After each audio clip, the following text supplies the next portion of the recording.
Okay. In broadcast. No. We are live. Yay. Okay. Hey, everyone. How are you doing? I love you. I miss you. It is good to see you. Thank you so much for joining us for another live show with Whosoever Will. We are a work in progress, and I am learning how to multitask with all these different things with Whosoever Will. And it is an interesting journey, that to say the least. But I am thankful for the pathway. I'm thankful for what God is revealing to us each and every day. And I am especially thankful for Kiesha and all the other implementation team members who are on this journey with us. They are just so awesome and supportive. I just can't really describe in words how thankful I am. There's no real way to do that. So I just have to say thank you. We are here and we are doing a show on uh, political dark money. This is a very interesting topic. And the range of responses are is extremely interesting. Even as Keisha and I get into it, you'll see how people process this information is completely different depending on your perspective, depending on your experiences.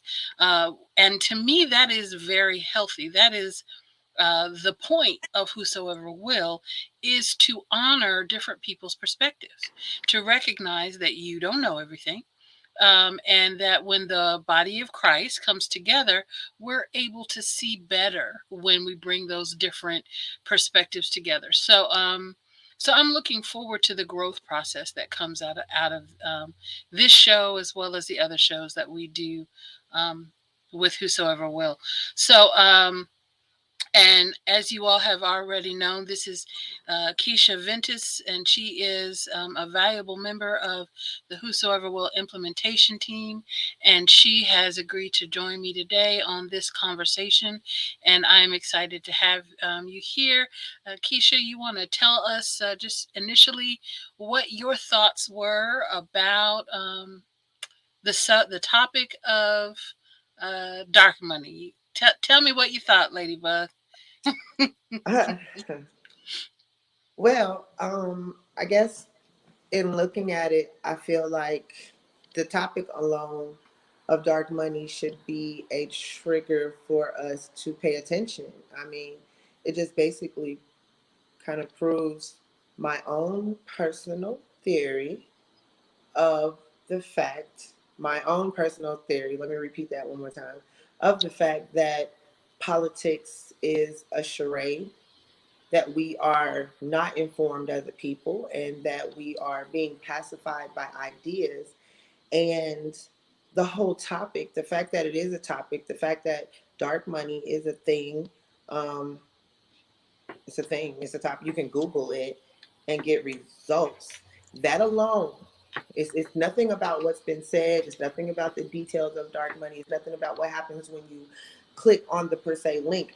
It is the fact that it is a thing, whether we like it or not, whether we want to, I don't know, accept it, believe it or not, it's a thing. And as far as our futures, as far as what's going on in 2022, we as a people, the real people, the real people, because there's a divide. We all know there's a divide and we don't talk about it, and we all act as if there's not a divide. And the topic of dark money is a clear example of that divide. And it is a clear example that we, the people, need insight on said dark money, our money, taxpayers' money. This money got to come from somewhere.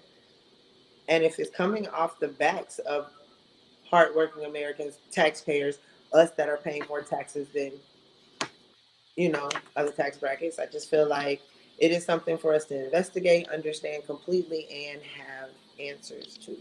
And I mean, I think, you know, on my own personal opinion, it's the answers, the making it make sense to the public that has to deal with it. That is my main goal, if that makes sense. So. It does. It makes perfect sense. It makes perfect sense. So, what I'm going to do is share this screen with everyone now so that we can kind of talk about what dark money is for a moment so that everyone can have a perspective. Let's see. If you are on Instagram, I'm unable to share my screen with you all, so I apologize for that. However, everyone else will be able to see what we're talking about.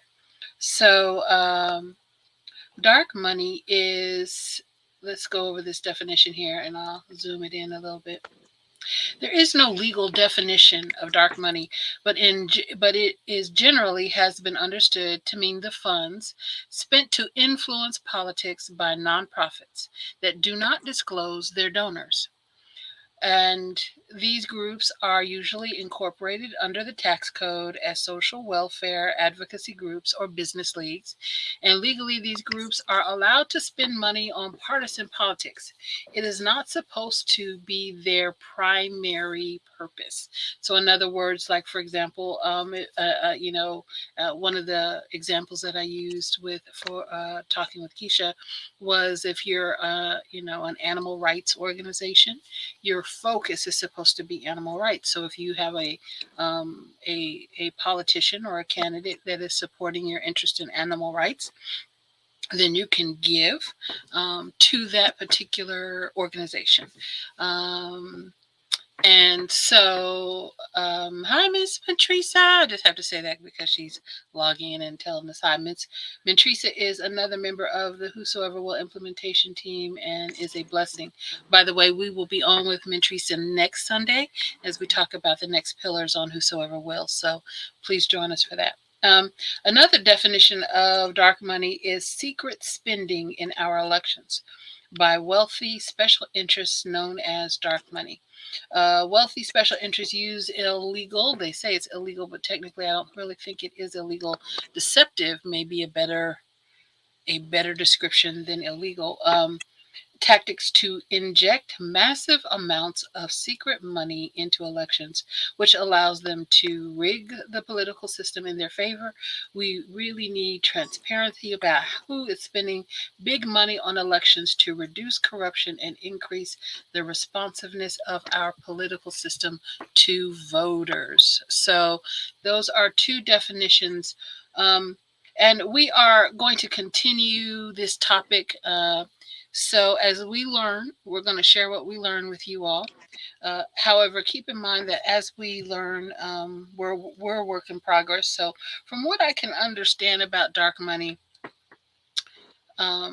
it's like they use the nonprofit organization as the middleman. So, if you have a company or a business or a person, a wealthy person who wants to contribute to a particular campaign, they can use the organization as a middleman because the nonprofit organization does not have to report who gives to them. Okay, that you only get the report of the nonprofit organization, and all additional resources are able to be kept confidential, um, or moderately confidential.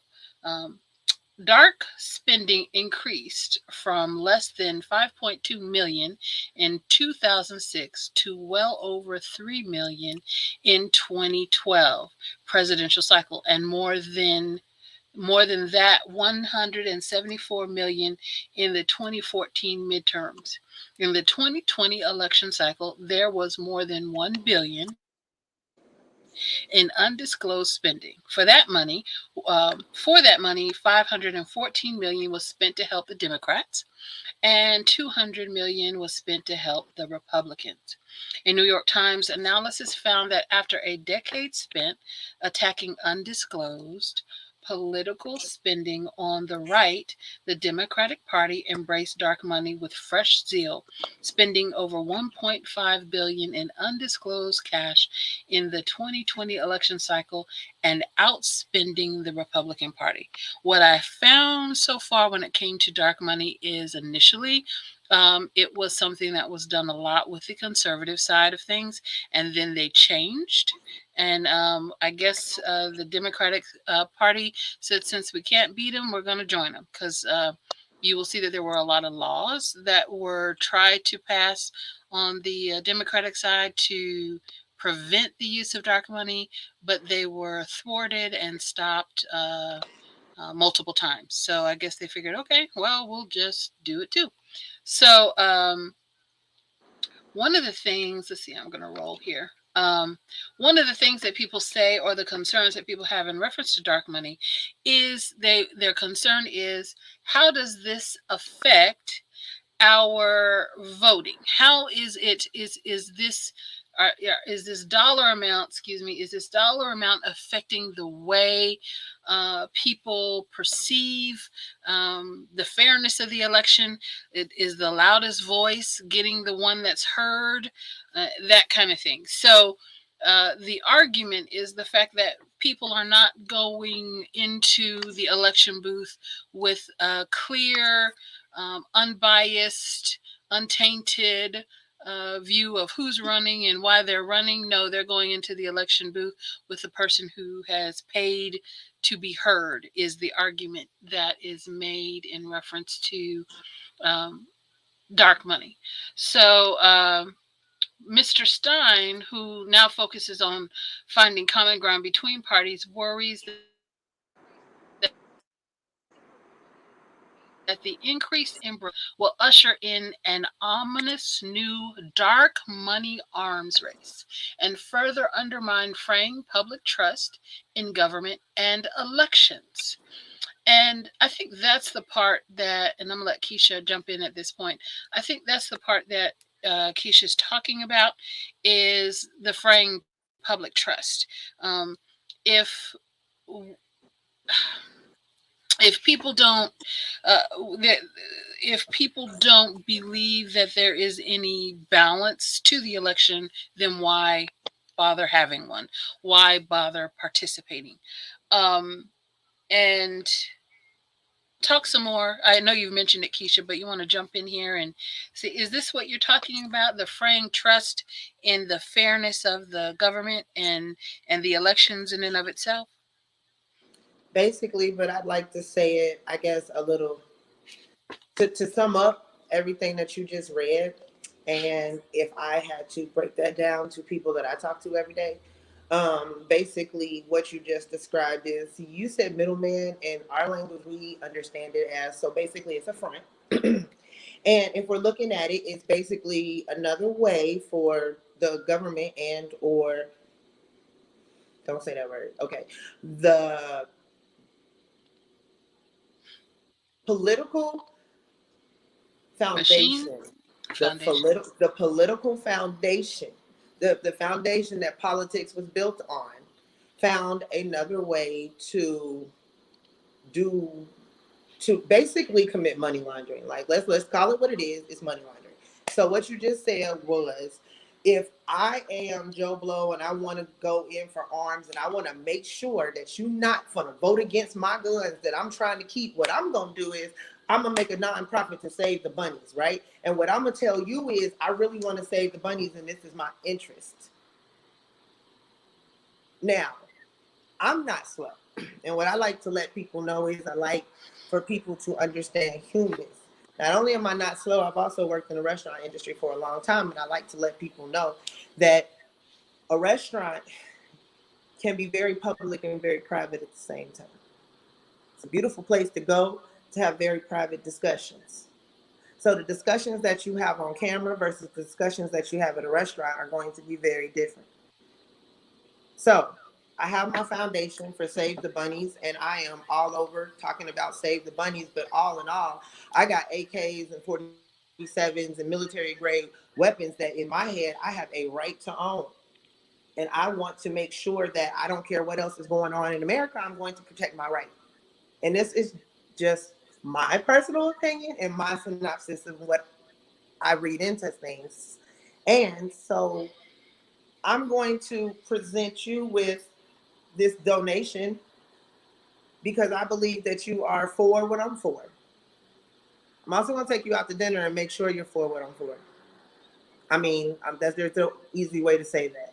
And that is why topics like dark money and this new this new topic of politics needs to be said, because there's too many people that they don't know why they're not trusting the voting system. Well, I'm gonna tell you why, because you can't.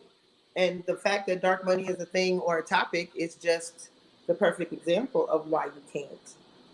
Now, again, not attacking going to vote. Everybody, please go vote. You do not want to be in trouble. But I am saying, if you're going to put forth the effort and the energy to go vote, don't do that thinking that that's your 2 cents to society. Don't do that. No, it's not enough to just go vote.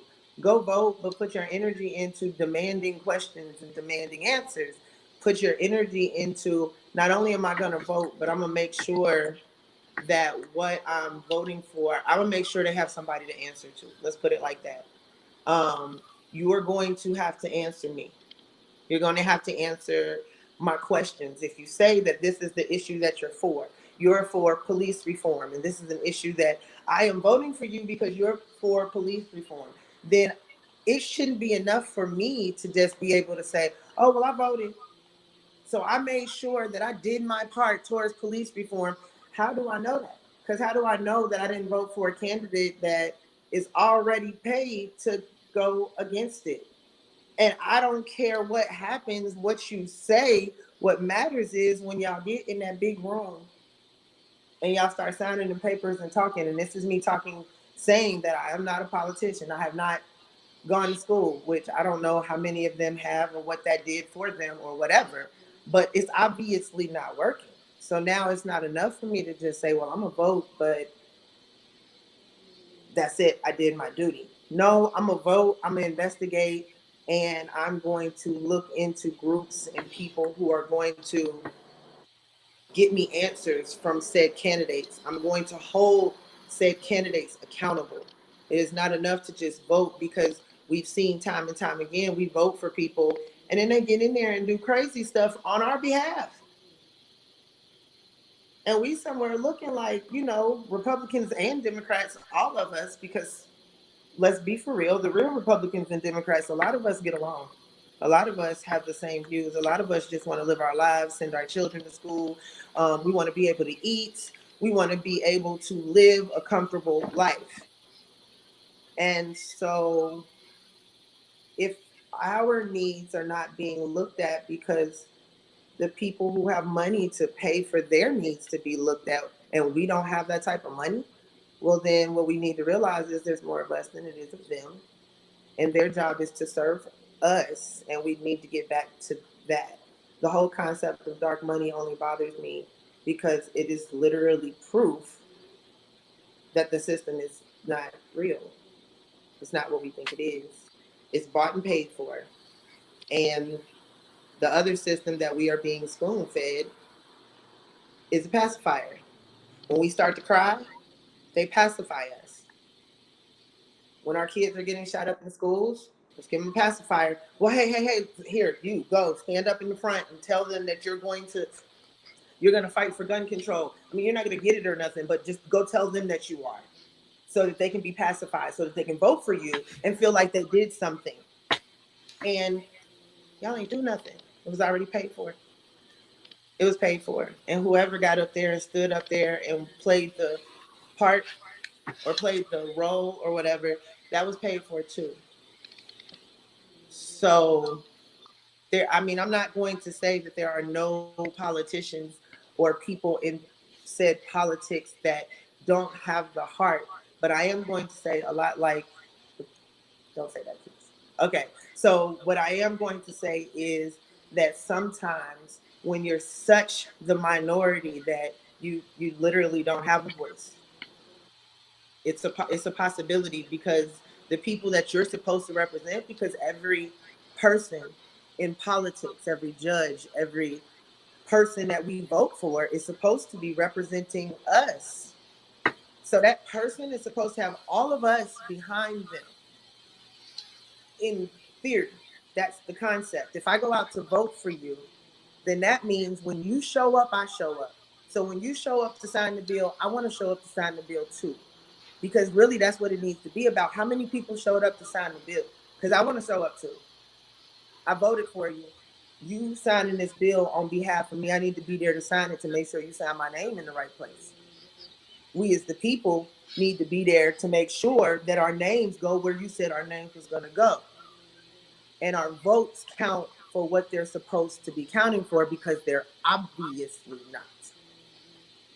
And it's not something that you have to guess or have some type of law degree to understand. You just have to stop, think for yourself, and want to know. I mean, it can be a scary thing to know about dark money. Dark money sounds scary because it is, because ain't none of y'all got it. I ain't got it. I wouldn't be sitting here. So ain't none of us got it. So the people who have it are scary. They're scary people. Why? Because they're all trying to get over on all of us. They're all trying to eat off of all of us. They don't have us in mind. They don't care. And that's a problem. I would rather pay for my initiative than the initiative of the people.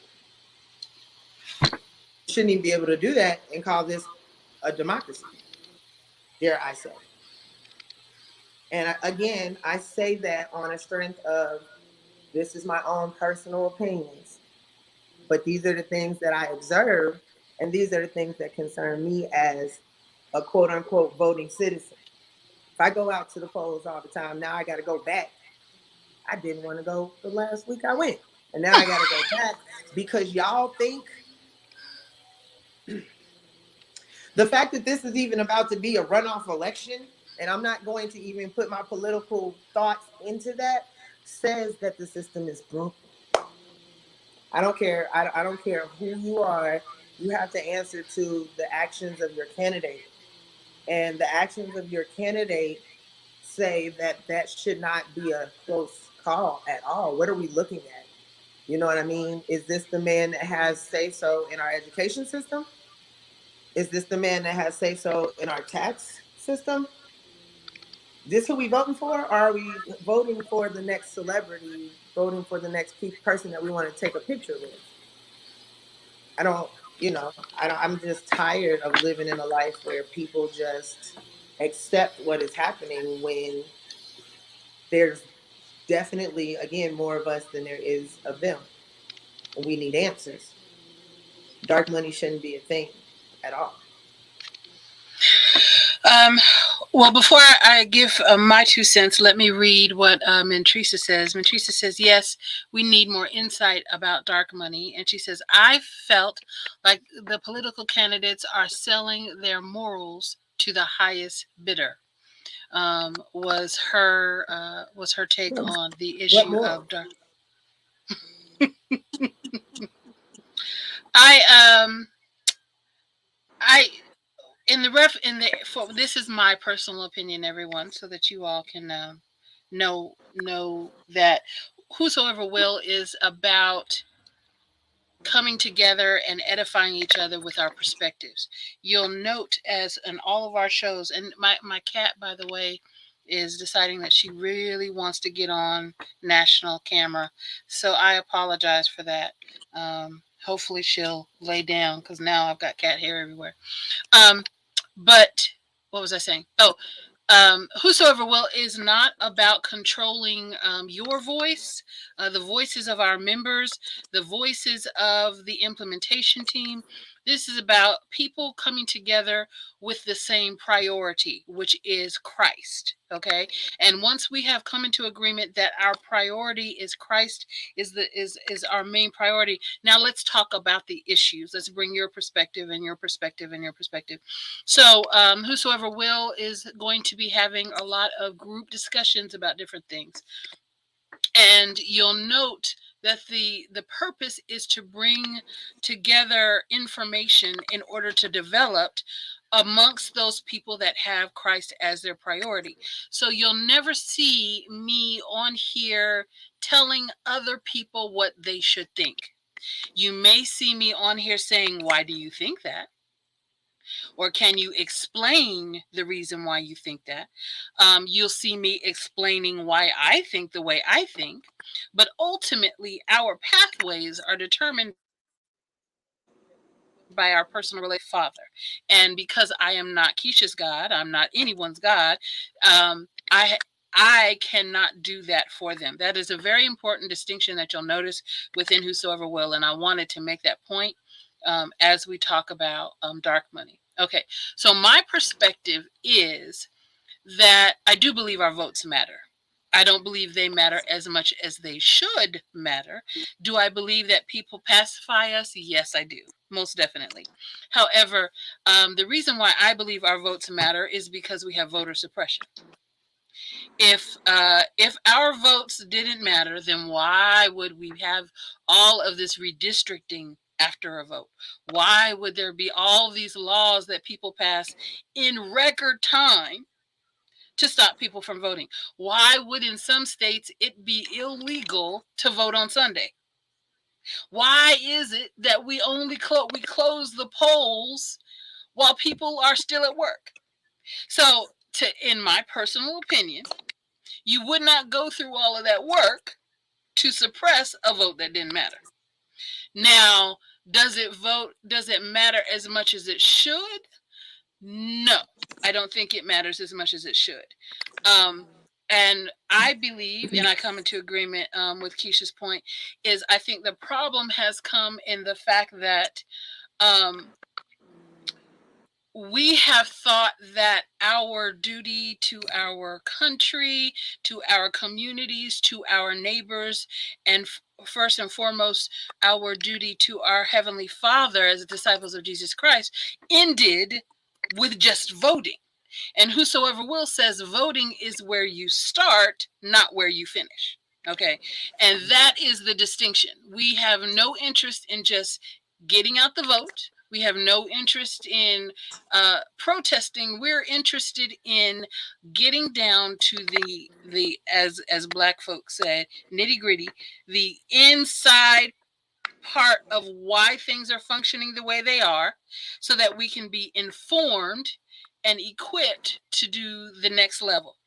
Um, and so that's it, it's a slower process to get things going. It's more tedious, and the members of Whosoever Will, you have to do more work, you know.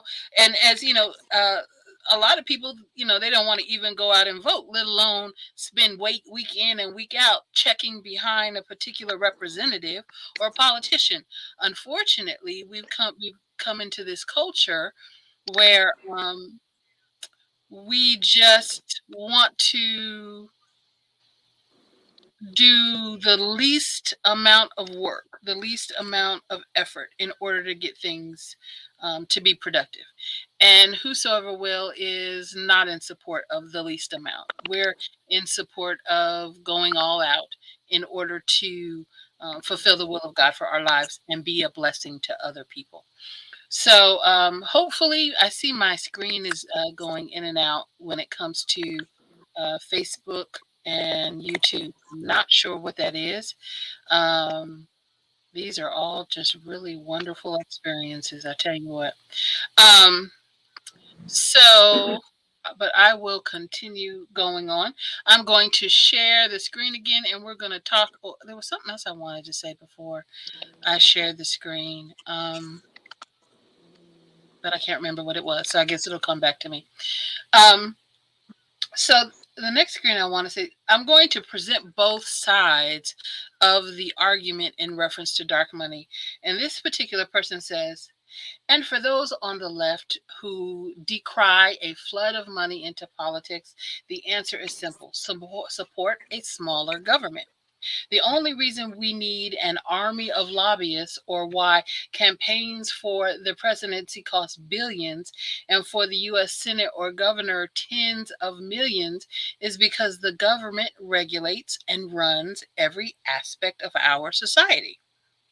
A smaller government that didn't wield so much power wouldn't be worth spending so much to shape. It is only because so much is at stake in who holds public office that so much money is spent to influence elections. Kiesha, what do you say to this person? Um, I mean, I think that's a legitimate point. There is a lot at stake, um, and there's a lot more than we think is at stake. Because again, if you're talking about a system that's built off of things we don't know, There, that you have to look into the fact that that has to be protected, and especially nowadays where you do have candidates that are in there that have, I said earlier, what morals, because a lot of the majority of the people in there show us their morals. And I mean, I don't say that loosely. I don't say that to even kind of be condescending, I say that because I'm looking at the candidates. But there are some candidates that are in there now that, they're looking around and they're trying to figure things out. And I feel like there is a wall within politics that says, okay, so a couple of different views slip through the cracks, but we still have a whole system to protect. We still got things to protect. So it is very important to them who gets in, as far as I'm concerned. As you can see, I'm not very trustworthy. And that's just, again, based off of experiences and living this life. It's hard to be trustworthy trusting if you are constantly shown that you have to go behind and check and see, or that you're constantly looking like, why is this not an issue? Where do I go to make it an issue? Who do I vote for? Or who do I call to make this education system an issue? Or who do I call to make this, you know, police reform in this area an issue? And again, to go just to touch on what you said, as far as the voter suppression and all of that, understand that there are places that, let's just say, there's certain people that we might not want in. There's more than one reason to suppress a vote. You see what I'm saying? If you're like, okay, well, this person's gonna get in. There's no way we can control all of these people. You see what I'm saying? But these smaller places over here, we can control some of this. We can control what's going on over there, because we can't have them coming in and actually making changes. We can have one loudmouth over here that we can, gang up on and sit down. But what we can't have is more than one loudmouth, because then it's going to be, wait a minute, we gotta actually start answering these people. We gotta actually start, we gotta keep it tight now, because they're going to eventually get in there and find out, which is why, is the black vote important? Yes, because it is the one that's changing things. We're the ones who have been voting for the least amount of time. So it makes sense that it is the one that's changing things. And yes, it is going to be the one that's going to make people upset, because it's the one that's getting people in there that are going against the grain. So voting suppression makes sense in a sense that, how can we stop some of them at least? Because we can't let everybody who's going to be opposed to our system, or opposed to our play, or opposed to our little charade, we can't let everybody in, because then we might be outnumbered. I mean, in a sense, it's very hard sometimes to take it seriously if you're really out here living life. It's hard to watch them do the things that they do in the name of politics, when you've got real people out here living real lives with real issues. You've got a mental health crisis going on out here that we got to live in. Y'all in the hills, y'all don't have to live in this, but you got a mental health crisis full of veterans that you guys created with your, anyway. But you have these types of issues that we have to live with, yet we are told to vote to do our thing and then sit down. And we're looking at this like, so y'all not gonna fix this? And they're like, nah, I think we're gonna send billions because they're fighting over there in this other country. Billions? And we don't need to know where those billions coming from, because what are you doing to get the billions? Where are you getting them from? Who's paying you? Because if you're servants of the people, we're paying you.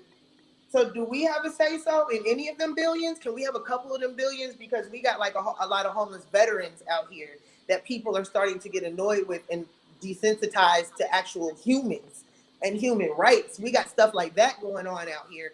It does not make feasible sense to me, you know, outside of law. And we shouldn't have to have law degrees to be able to live a peaceable life, because we're promised that in the Constitution too. And so, when it comes to putting certain candidates in play, or even suppressing votes to keep certain candidates out of play, it could be the small fries that they worried about. It could be the no names that they worried about. But if we're going to, we can't trust you. You've already proven that you can't be trusted on more than one occasion, and that is my particular prayer and hope out of what I'm looking for. It is not to walk around and just say, "Oh, the system is broken." Oh, this is not that. It is to walk around and say, "Hey, the system is broken. Let's all talk about it. Let's get together and let's figure out how to fix it." Because as a people, we should be able to do that.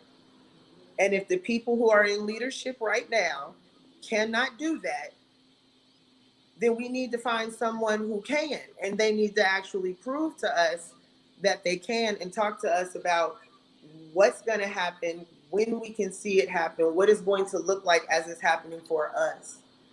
We'll hear about education reform and don't nobody see nothing.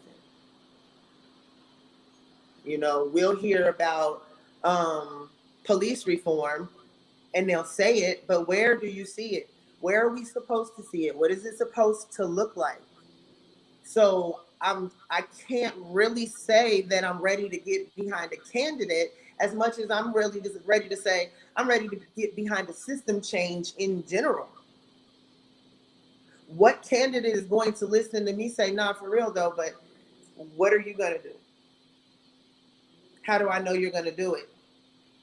What is it gonna look? Are you ready to explain? Do you even care enough to explain that to someone like me? Because I ain't nobody out here. I don't have no name. So my name not Cardi B. Do you want to talk to me? you know. But I did bring a kid up through the education system, and I can't tell you how it's broken firsthand. I'm smart enough to do that. I did bring a kid up in a neighborhood where the police force was all out of hand and needed to be reformed. And I can tell you my opinions as a community member, as someone who's actually a part of the society that we live in, not someone who lives in a 4-story mansion in the hills who never touches what I see outside on my sidewalk every day. And I look around and I see other people walking around with me. More people walking around with me than sitting in that room that we all see on TV. Y'all sitting in them chairs, y'all not breaking the sweat. Ain't none of y'all skinny, so you're not missing no meals. But we out here, and we're somewhere like, "Hey, please help us."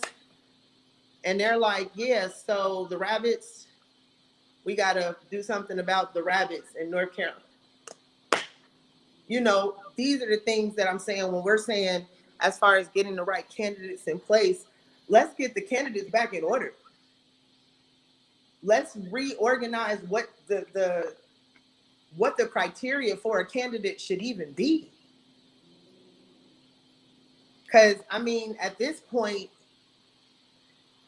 it's hard to see where you can trust the system to work at all. And I think that is the problem.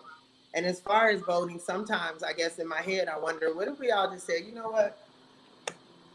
Nope, we're not participating. We don't want to pay y'all." I don't know how to fix it. So I'll never ever claim to be that person, but I will continue to ask questions because I need it to make sense. I'm not worried about the candidates anymore because you don't make sense to what's going on in this life. Don't know what life they're living. So when we're talking about dark money, we're talking about, again, amounts that the average American can't fathom in a lifetime. And we're talking about that in one transaction. When we're talking about dark money, we're talking about, what did you say? Donations, or let me have a dinner for you. And what we'll do is we'll charge $2,000 a plate, and everybody can dress up and come. $2,000 a plate? I don't want for the plate. When we are out here again, all we want to do is be able to live. And that's what you guys are supposed to be doing. So when you're saying, like, yes, our votes matter, they are supposed to matter, but they're not going to matter if that's all that we are. led to believe that we have to do.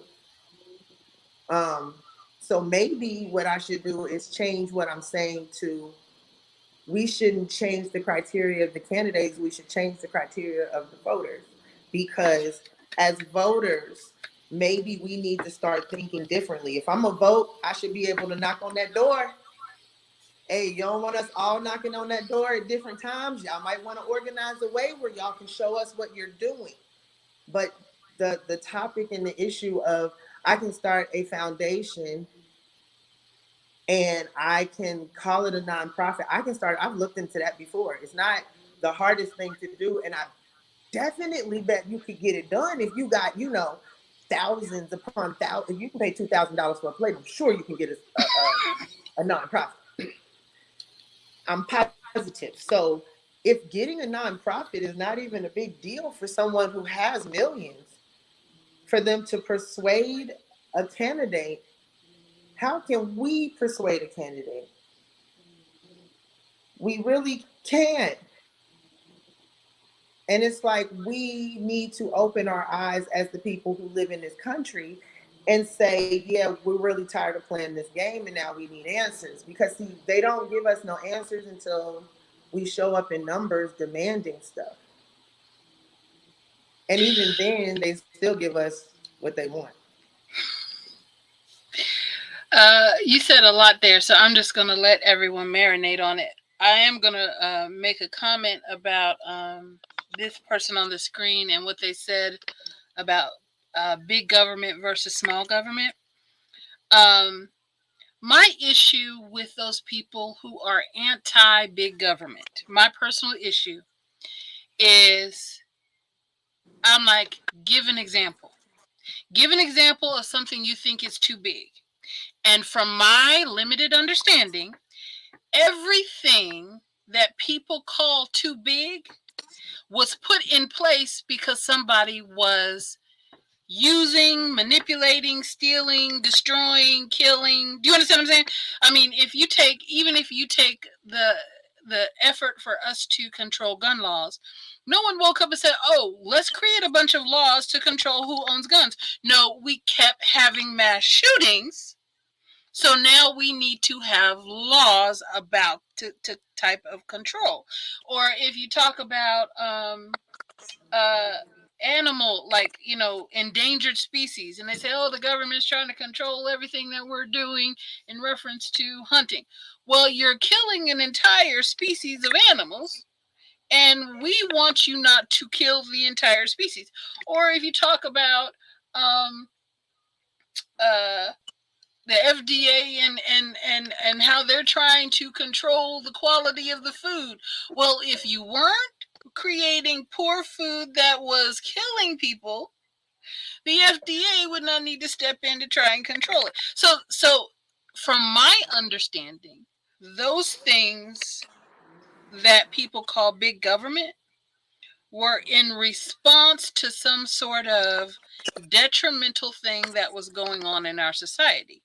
So until someone can show me where government, to me, the fact that we have big government is the fruit of the fact that we don't care about our neighbors, or the fruit of the fact that it's just about my own personal profit, or the fruit of the Definitely. fact that, I don't care what happens to nobody else, as long as I'm making the dollar bills. So if if we want to get to why government had to step in this situation and that situation, until someone shows me a situation where government just randomly started to take an initiative to do something for no reason, then I'll say, okay, maybe government is sticking their nose where it doesn't belong.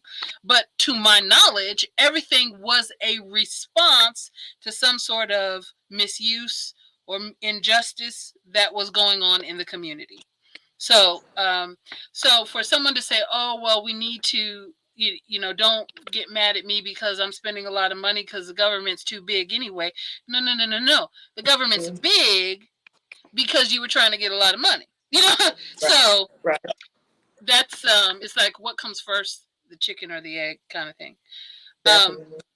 yeah. So that's my take on the whole big government um, thing. And again, as we learn, if someone shows me somehow that government is not responding. See what I see is whenever we see some sort of misuse or injustice, there are those people who want us not to respond and act like it's not happening, and there are those people that try to respond. Now, you can criticize a person for the way they're responding to the injustice or the loss. You can say, "Oh, well, that's not a good law" or whatever.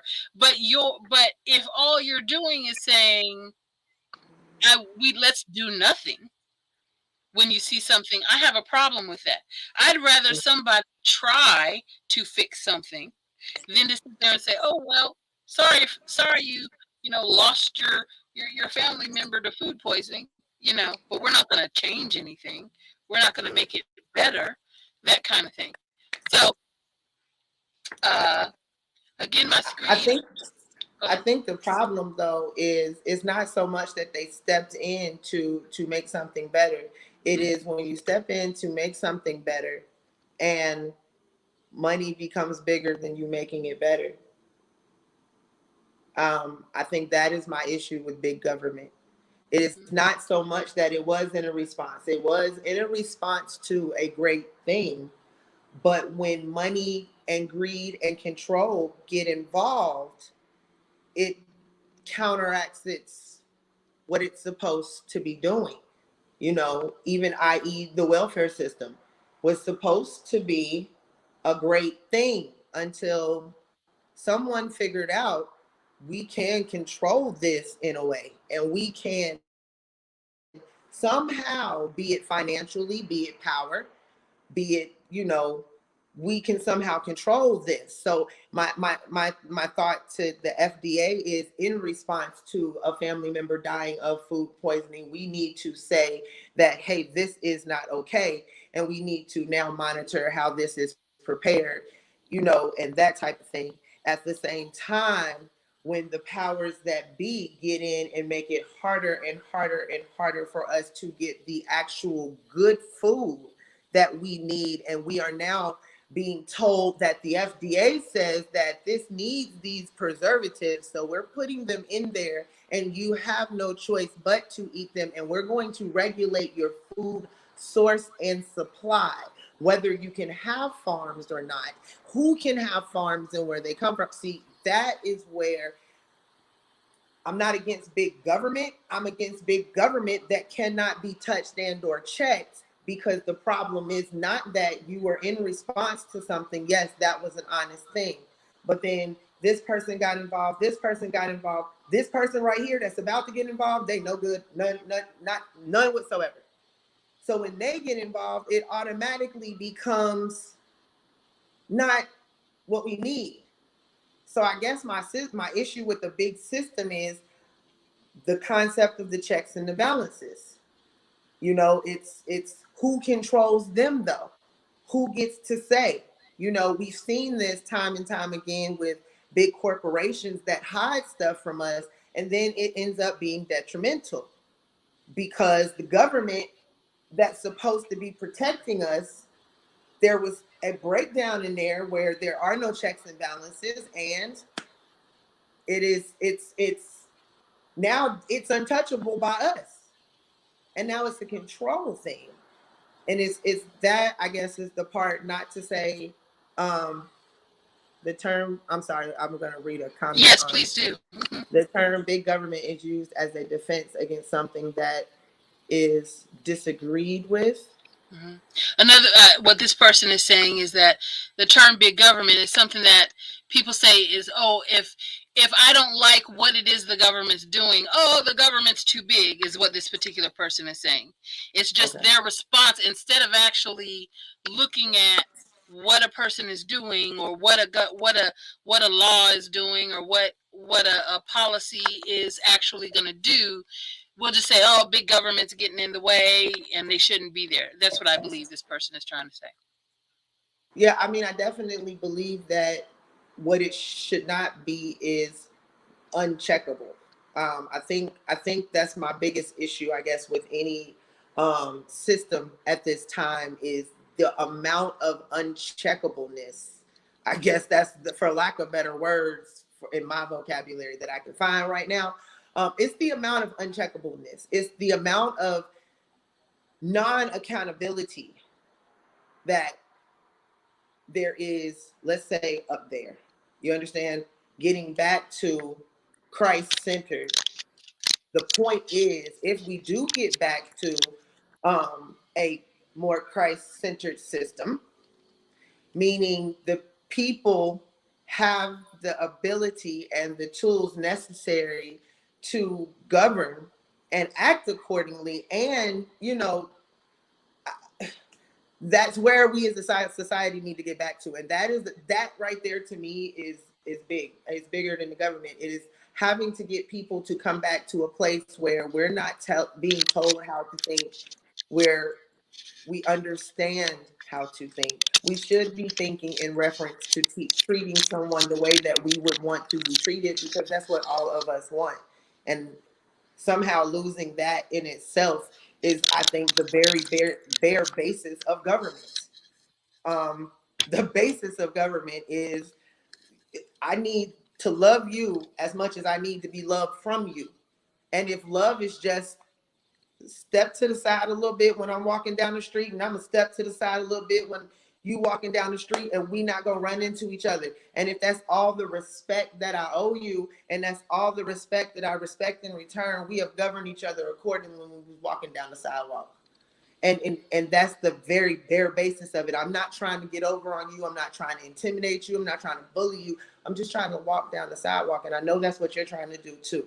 And as a people, somehow we need to get back to the concept that we all got to live here. Division is literally an illusion, because we all have to live here. Like, so getting answers, or creating a system, or even creating a group of people to be able to hold the system accountable. Because again, big government is, to I look at that as, that's just not being able to be checked. Nobody can come up into the White House and go talk to the president, and say, sit down, hey, explain this to me. None of us have the right to do that, and we don't ever think about that. If you are that one, and none of us, most of us, don't even know anyone who has the right to even ask you a question. Again, I apologize to everyone for my camera on StreamYard. It is not working, and I'm not sure what it is. So, but we're going to get through this show one way or the other in the name of Jesus. Um, let's share this screen. I'm going to do a full, let's see what happens when I do this one. That's okay. I'm going to do this here. Um, and share the screen again. Let's see. So, really quick, while you're doing that, in Okay. reference to money, I guess one of my questions was, um, or no, one thing I wanted to clarify was in reference to these donations from these nonprofits. The nonprofits do not have to disclose that they are making the donations. Um, again, we're going to continue to research this, but from what I understand, like for example, is the nonprofit organization itself, whatever the organization itself, they have, if they give money to a particular thing, they have to tell who they give it to. The IRS, or Actually, there is a election. Um, there's two ways to give. Hold on, let me entire screen. Why is this not working, Holy Ghost?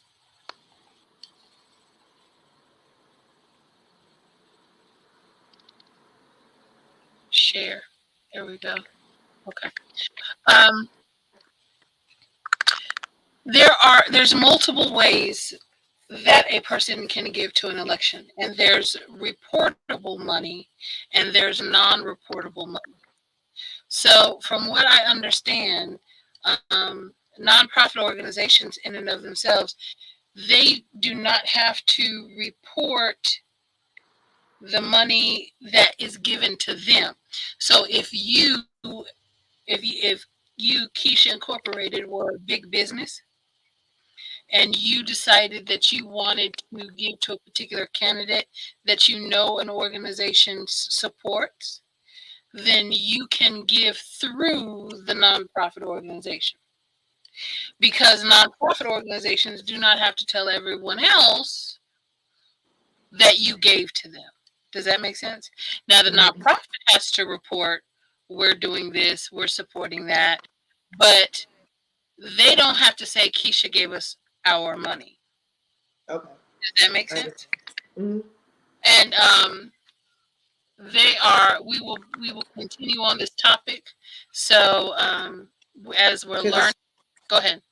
I would definitely be interested in, I mean, as an being able to maybe have a source of information on things like that. You know, who's to say the average American is busy? We don't necessarily have time to listen to everything, but is there, you know, play, places that we can go to find out those kind of answers? Who's giving to what types of people, what types of companies and corporations, or at least what types of nonprofits are giving? Exactly, exactly. And my issue, quite frankly, and you all forgive me because my camera is getting on my nerves here. Um, let's see if I can go ahead and replug it. Hold on, it's not connecting.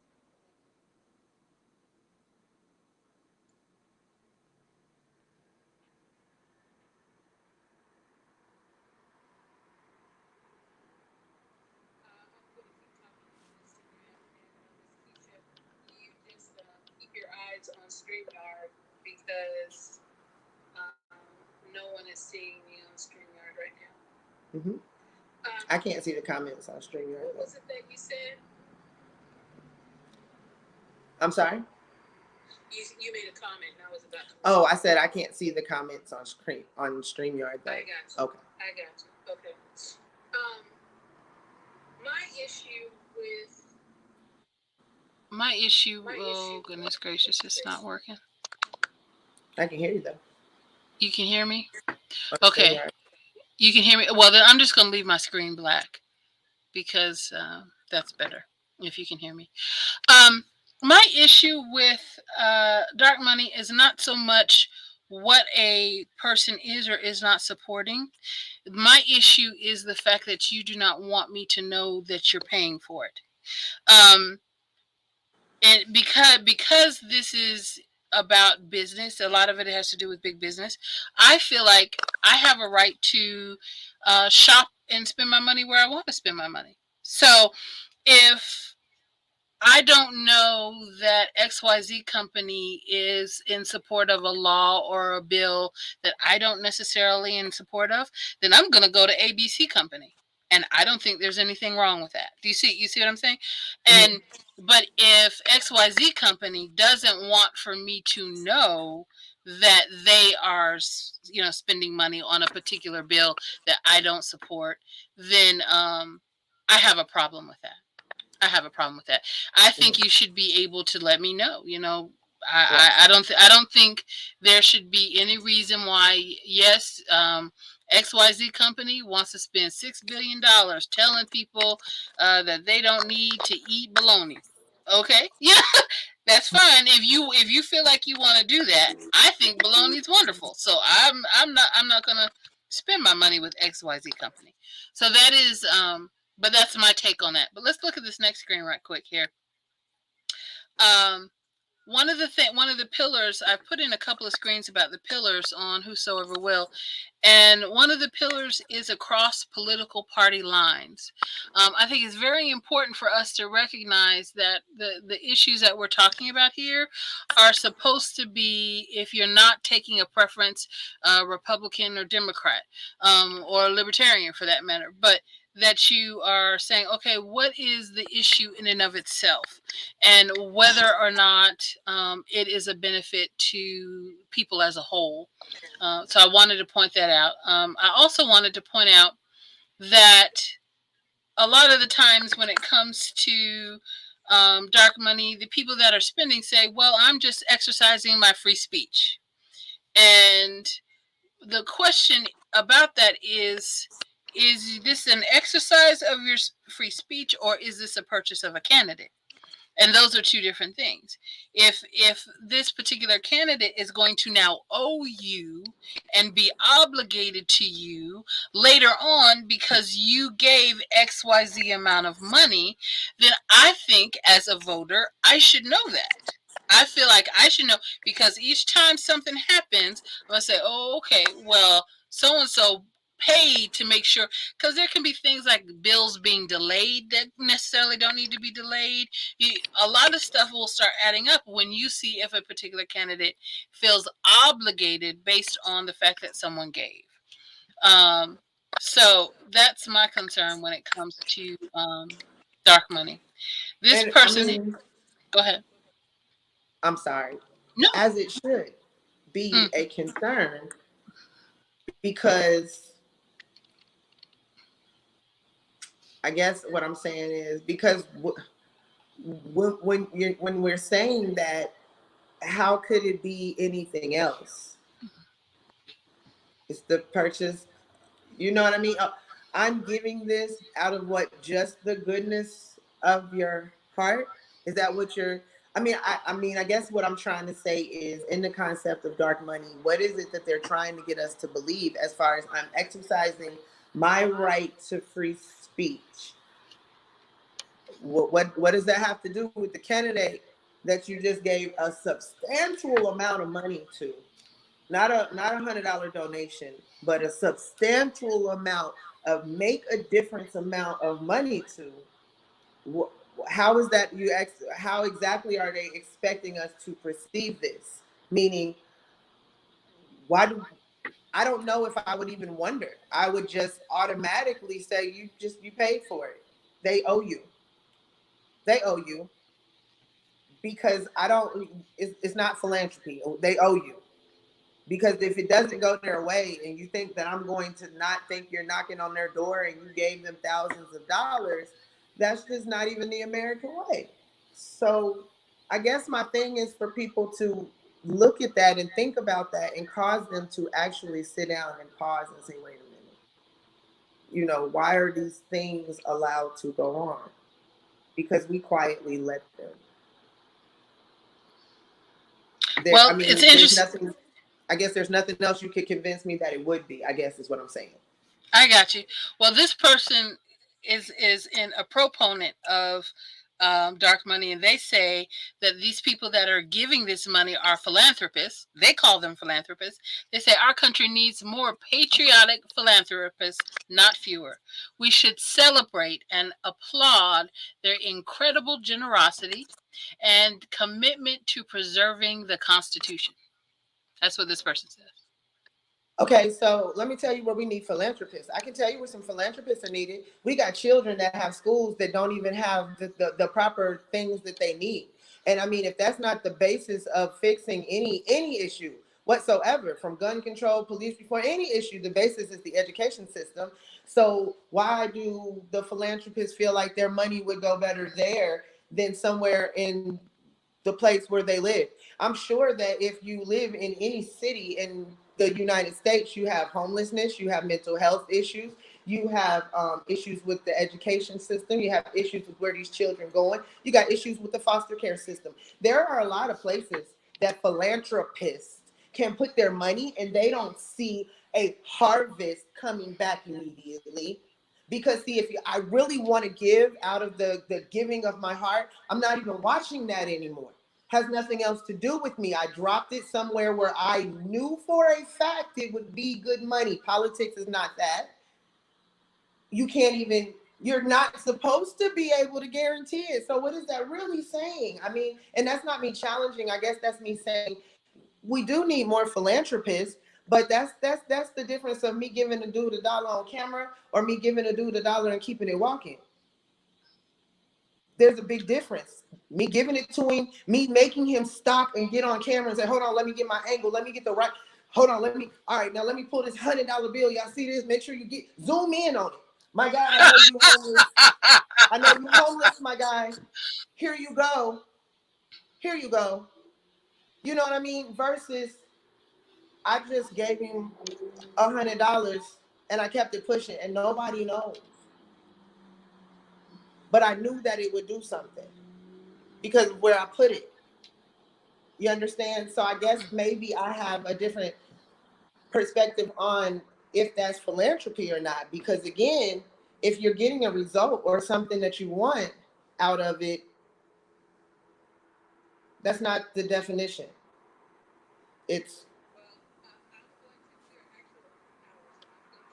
Another person's quote in response, because we did not get through all of these slides, but what you're talking about is so funny to me because of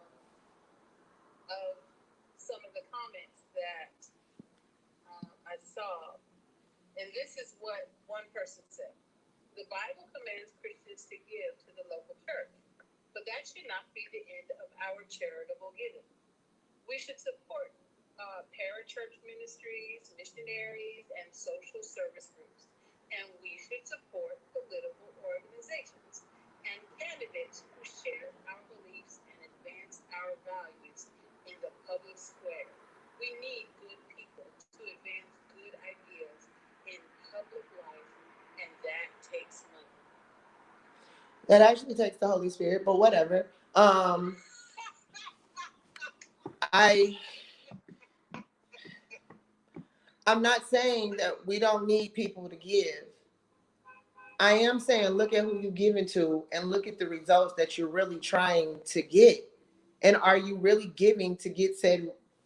Matter of fact, what are the results? You know, again, if the results are going to be the people, if the results are going to make this a great place to live, which is what we, I mean, I don't know what we all want. I know me, I just want to be able to live, eat good, be happy. You know, if we're sending my children to school, I want the teachers to be paid. If the police are really policing the right way, I want them to be paid, trained, educated. I want it, you know, that type of thing. Those are the things that are concerning to a lot of Americans. Taxes, how much the food costs. Like, I'm talking about people who are living in this life, people who don't have thousands to be tossing around. So we're not talking to the philanthropist, maybe. You know what I mean? I don't understand where the line of philanthropy goes